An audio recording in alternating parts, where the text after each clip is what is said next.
என்னமா இது விளையாடிட்டு இருக்கீங்க? மோகி, இது தூதுவளை கீரை. இதை வச்சு தூதுவளை ரசம் பண்ண போறோம். ஒரு ஸ்பூன் எண்ணெய் போட்டுட்டு 4 சின்ன வெங்காயம், 4 பல் பூண்டு, 1 ஸ்பூன் மிளகு, 1 ஸ்பூன் ஜீரகம், 3 காஞ்ச மிளகாய், கூடவே நல்லா கிளீன் பண்ணி வச்சிருக்க தூதுவளை கீரை ஒரு கைப்பிடி அளவு போட்டுக்கலாம். லைட்டா வதக்க இப்போ வறுத்தரைச்ச இது எல்லாத்தையும் மிக்ஸி ஜார்ல சேர்த்து அரைச்சி எடுத்துக்கலாம். இப்போ பேனை வச்சு 1 ஸ்பூன் எண்ணெய், கடுகு உளுத்தம் பருப்பு, 2 வரமிளகாய், பெருங்காயம், மஞ்சத்தூள், நம்ம அரைச்ச தூதுவளை, இப்போ இதுல கரைச்சி வச்ச தக்காளி,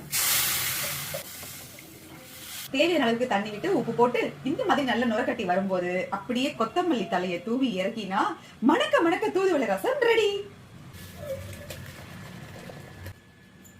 சுட சுட சாதத்தை போட்டு நல்ல தழைய ரசத்தை அள்ளி ஊத்தி பொரிச்சு அப்பளம் ஒண்ணு வச்சுக்கிட்டு செம்ம டேஸ்டா இருக்குங்க. Super healthy. ட்ரை பண்ணி பாருங்க.